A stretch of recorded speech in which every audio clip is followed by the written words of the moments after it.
आप देख रहे हैं खास समाचार इंदौर से। पुलिस का जवान ही पुलिस की वर्दी और पुलिस की इज्जत को कर रहा तार तार। मोहल्ले के लोगों द्वारा कहा जा रहा है कि ये पुलिस वाला है या गुंडा। इंदौर के संगम नगर क्षेत्र में एक पुलिसकर्मी जिसका नाम सुधीर पांडे, जिसके द्वारा अपने पड़ोसी परिवार के साथ किया जा रहा है दुर्व्यवहार, गाली गलौज और मारपीट की धमकियां दी जा रही है।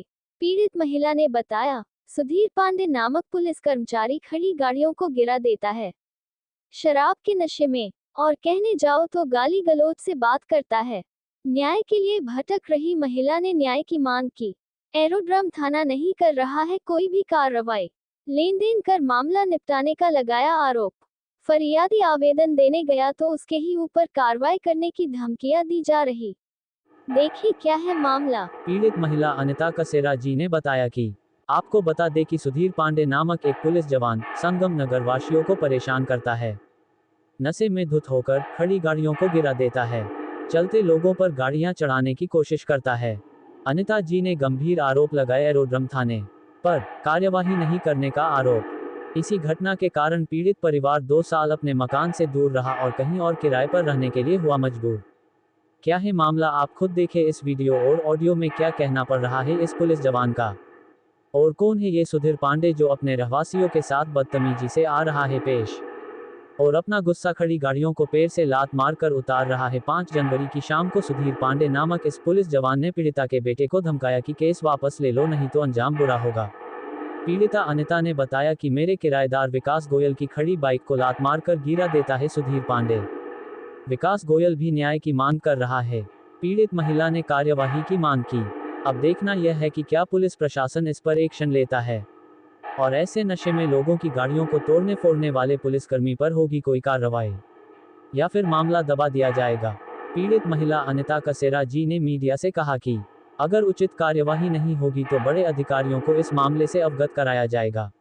देखिए ये पूरा मामला।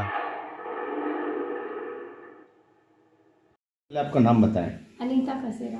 अनीता मैम, क्या घटना है आपके मोहल्ले में कि जो आपके पड़ोसी हैं जो शायद आपसे आए दिन मारपीट करते हैं, ऐसी कुछ संज्ञान में बात आई है? हाँ, क्या मामला क्या हुआ? अभी 2-3 रोज पहले भी कुछ 3 दिन पहले इन्होंने मेरे किराएदार की गाड़ी को लात मार कर के गिरा दिया, जब ये वर्दी में ड्यूटी जा रहे थे उस टाइम पर। तो कौन से विभाग में है? ये सैनिक विभाग में है। सैनिक पुलिस विभाग सैनिक में। अच्छा अच्छा। तो इस मामले में आप बताना चाहेंगे इनके बारे में थोड़े विस्तृत की क्या मामला क्या है, क्यों आपसे इस प्रकार से विवाद किया, क्या है ये मामला? जो भी किराएदार मेरे यहाँ आते हैं उनको 2-3 महीने से ज़्यादा टिकने नहीं देता है। उनको डराता धमकाता उनकी गाड़ियाँ गिरा देता है। और 3 साल पहले भी हमारा झगड़ा हुआ था गाड़ियों के लेकर के, कि ये बोलता मेरे हस्बैंड को कि यहाँ पर गाड़ियाँ मत रखो, तुम गाड़ियाँ तुम्हारी आगे रखो, अगर वो लोग आपसे कुछ बोलते तो मुझे आकर बोलना। तो हमने बोला फिर कि हम आपको आकर क्यों बोले, हम तो हमारे घर के यहाँ रखेंगे ना गाड़ियाँ जी। तो फिर इसने ना गुंडे वगैरह बुलाए और बच्चों को मारने पीटने की धमकी दी। कब समय की बात है जब ये आपके 2019 की बात? 19 में। उसके बाद से लेकर के अभी तक आपसे किसी न किसी बात को लेकर वो चलते रहता है? हाँ, चलते रहता है। उसके बाद में मैंने एरोड्रम थाना पर दिया था आवेदन दिया था, तो वहाँ से कोई भी कार्रवाई नहीं हुई। वो समझा दिया, उल्टा धारा हम पे लगा दी कि तुमने शांति भंग करी, तो उसकी धारा हम पर लगा दी थी। अच्छा, ये कब की बात है? ये 2019 की बात। 2019 के। उसके बाद अभी क्या हुआ ताजे में जो घटना अभी ताजे में अभी भी हमने आवेदन दिया वहाँ पर एरोड्रम थाने पर, तो 3 दिन हो गए, अभी तक कोई कॉल नहीं आया और कोई अभी तक कार्रवाई नहीं हुई। आपकी किराएदार की जो बाइक गिरे उसके बाद जब आपने कॉल किया है, तो आपको भी कुछ ऐसी बातें बोली गई कि हम लोग कुछ हर्जाना नहीं देंगे? हाँ, ऐसा बोला उसने कि मैं कोई हर्जाना नहीं दूंगा, तुमको जो करना है वो कर लो। ये कब से करते आ रहे हैं? तो मतलब 5 साल से लगातार इसी प्रकार से? अभी 3 साल से ज़्यादा ही परेशान कर रहा है। अच्छा, एक बात आप जैसे आपने बताई थी कि आप 2 साल की, फिर इनकी जो प्रताड़ना से आप तंग आकर के हम लोग 2 साल बाहर चले गए थे रहने। मैं और मेरे बच्चे दोनों, हम तीनों बाहर चले गए थे रहने। मेरे हस्बैंड और मेरा बड़ा बेटा यहीं रह रहा था। अच्छा अच्छा अच्छा। अब आप क्या चाहते हैं न्याय के लिए कि जो इस प्रकार न्याय से के लिए कि उचित कार्रवाई की जाए और इसको यहाँ से या तो सस्पेंड किया जाए इसको। जी जी। या आप कोई भी न्याय चाहते हैं कि भाई हाँ। कल कदार। अच्छा अच्छा। हाँ, न्याय जैसा आप बता रहे हैं कि आपके बच्चों को भी धमकियां दी जाती है, बच्चों को मार डालने एक की बार धमकी- 4 व्हीलर भी आप बता रहे हैं कि हाँ, एक बार मेरा बेटा पैदल चल रहा था तो तेजी से 4 व्हीलर लेकर आया और जरा सी दूरी पर वो डर गया इतना कि मैं तो गया। ऐसी हरकत करता है ये, आए दिन ऐसी हरकत करता है। एकदम नजदीक लाकर गाड़ी रोक दी। हाँ। अच्छा, चमकाने के हिसाब से, हाँ, नशे के हालत में। हाँ, अच्छा ऐसे चमकाया उसको। अच्छा अच्छा। उसके बाद आप मतलब फिर आपने फिर भी बोला नहीं? हमने इसको कुछ नहीं बोला। जी।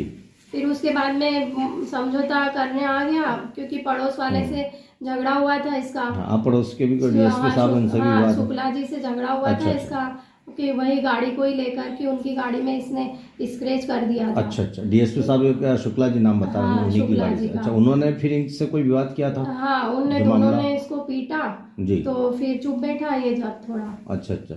यही अपने जो सुधीर पांडे। हाँ। उसके बाद में भी इन्हें सबक नहीं मिला और ये उसके विवाद बाद भी अभी तक इनको करते आ रहे हैं। सबक नहीं मिला और फिर 30 तारीख को ऐसा करा इन्होंने, अच्छा, गाड़ी अच्छा। को लात मार के जी। गिराई। मेन मुद्दा किस बात को लेकर है? जिस बस वजह यही से- पार्किंग को लेकर के। हाँ, पार्किंग को ही लेकर के मेन मुद्दा। आप इस मामले में ये चाहें कि जो भी उचित कार्रवाई होना चाहिए हाँ। तो पुलिस विभाग द्वारा की मैंने जाए। एरोड्रम थाने पे यही बोला कि मुझे उचित कार्रवाई की जाए। एरोड्रम थाने पे मैंने जब आवेदन दिया तो उन्होंने मुझे बोला कि टीआई साहब है नहीं यहाँ पर, टीआई साहब आएंगे तब हम आपको बुला लेंगे। फिर हम आ गए। उसके 2 घंटे बाद फिर फोन आया हरी मुर्रे साहब का कि टीआई साहब आ गए हैं तो आप आ जाइए। तो मैं मेरे बेटे को लेकर गई वहाँ पर तो वहाँ पर टीआई थे ही नहीं। उन्होंने मतलब 1 घंटे हमको बहुत प्रेशर डाला कि वो समझौता करना चाहता है, वो लिखित में देना चाहता है तो आप समझौता करने के लिए तैयार है क्या? तो मैंने जब बोला कि नहीं, मैं समझौता करने के लिए तैयार नहीं हूँ क्योंकि 4 दिन बाद वापस ये हरकत करता है। पहले माफ़ी मांग लेता है, फिर 4 दिन बाद ये फिर शुरू हो जाता है। तो मैंने कहा मुझे उचित कार्रवाई चाहिए, क्राइम ही दीजिए आप तो मुझे इसकी। जी। तो वो क्राइम ही लिखने जा ही रहे थे। उसके बाद में पता नहीं क्या हुआ, इससे उनकी क्या बातचीत हुई तो उन्होंने हमको फिर बोल दिया कि अभी टीआई साहब है नहीं, इस पे कौन सी धारा लगाना हमको पता नहीं है, तो अभी आप सुबह आना, हम आपको सुबह फ़ोन करेंगे। उसके बाद में अभी 2 दिन हो गए, 2 दिन अभी तक कोई कॉल नहीं आया एरोड्रम थाने से कि टीआई साहब आए हैं तो आप बात कर लो। आपने कहाँ पर आवेदन दिया इस मामले में? कई इसलिए शिकायत भी हमने करी जन हुई? सुनवाई में भी दिया था, सीएम हेल्पलाइन पे भी दिया था 3 साल पहले, तो अभी तक वहाँ से भी कोई नतीजा अभी हाँ, नहीं मिला है। जी। बहुत परेशान कर दिया इसने जी जी। हमको। आप ये चाहते हैं कि न्याय हो, जो भी संगत हाँ। न्याय कार्रवाई होना चाहिए। हाँ। जी जी। आपका शुभ नाम बताएं एक बार। अनीता कसेरा, कहाँ रहते हैं अपन? संगम नगर, जी। स्कीम नंबर 51 में। धन्यवाद। नाम बताइए। मेरा नाम विकास गोयल है। जी। विकास जी, क्या घटना हुई? आप कुछ बता रहे हैं कि आपकी बाइक गिराई गई किसी जवान के द्वारा, क्या है मामला? क्या है ये 30 तारीख की बात है, रात्रि की 10 बजे की। मैं मतलब घर के सामने एक रहवासी है जो पुलिस डिपार्टमेंट में है। उन्होंने मेरी गाड़ी को लात मारा और उसको रात में गिरा दी गई। क्या नाम उनका? उनका नाम सुधीर पांडे है। अच्छा जी। और मेरे द्वारा उनको फ़ोन लगाया गया तो उन्होंने मुझसे अभद्र व्यवहार किया, गाली गलौज वाली बातें करी और हर्जाना देने से मना कर दिया। अच्छा, आपने कहा होगा भाई मेरी गाड़ी क्यों गिरी, तो उसके ऊपर उल्टा बोला उन्होंने? हाँ, उन्होंने बोला कि मैं दारू के नशे में था, ड्यूटी जा रहा था। अच्छा, ऐसी बात करी जी। और कुछ और आपको कुछ अनर्गल बातें या किसी पर गाली गलौज करी उन्होंने कि भाई ऐसा कुछ जो है? जी, मैंने उनसे बोला मेरी गाड़ी का जो टूट फूट जो हुई है उसका हर्जाना आप देंगे, तो उन्होंने साफ मना कर दिया। जो बने आप कर लीजिए, मैं कुछ नहीं दूंगा। जी जी जी। ये बोलकर आप क्या चाहते हैं कि भाई एक तो अपनी जो गाड़ी का नुकसान हो वो और मानसिक जो है जो प्रताड़ना या जो आपको समस्या हुई है उसका निदान मिले? जी जी। आप थाने पर भी इसको बात को लेकर गए? क्या हुआ? आवेदन दे चुका हूँ, दिया था। क्या हुआ वहाँ से? कोई कार्रवाई? वहाँ से कोई कार्रवाई नहीं हुई अभी। कितनी बार आप दौड़े? 2-3 बार चले गया हूँ मैं। क्या बोल रहे थे थाने से? थाने से बोला है कि हम आपको फोन लगाएंगे तब आप आ जाना। अभी तक कोई कॉल नहीं आया है मेरे पास। अच्छा, और जब भी जाते हैं तो थाना प्रभारी मिलते कि नहीं मिलते? जी, हमें थाना प्रभारी भी वहाँ नहीं मिलते हैं। नहीं मिलते हैं। ये थाना कौन सा लगता है? थाना एरोड्रम लगता है जी, एयरपोर्ट रोड। जी जी। अच्छा अच्छा। आप ये चाहते हैं कि आपको न्याय मिले और अपनी गाड़ी का जो भी नुकसान है वो दी जाए ना? जी जी जी। आपका शुभ नाम बताएं। जी, विकास गोयल।